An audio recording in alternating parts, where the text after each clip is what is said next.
It stopped raining and the temperature's up into the 50s, so I can work. It gets down into lower temperatures and wet. It's like, Jesus. All right, here's a new water pump. There's a new timing chain kit.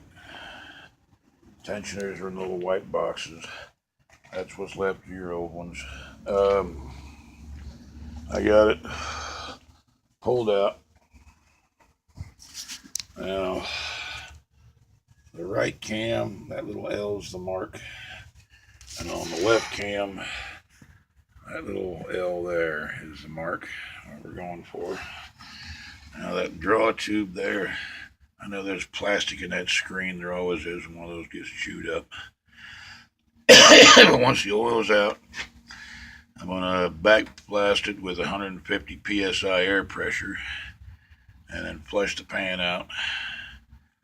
Well, in some cases, it's necessary to drop the oil pan.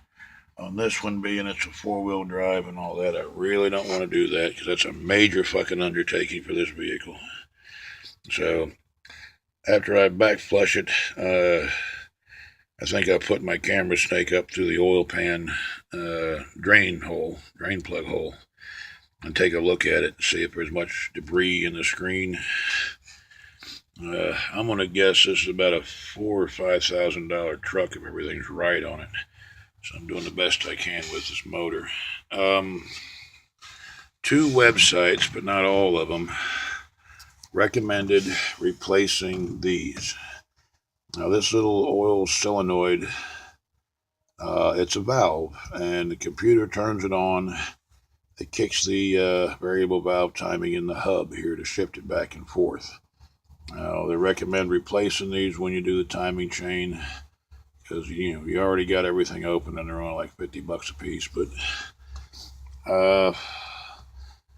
it's not that hard to replace those, even with it all back together.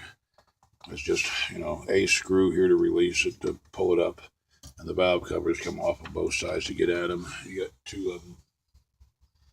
I don't think you want to throw an extra $100 at it for those two, but I'm letting you know because it's your call.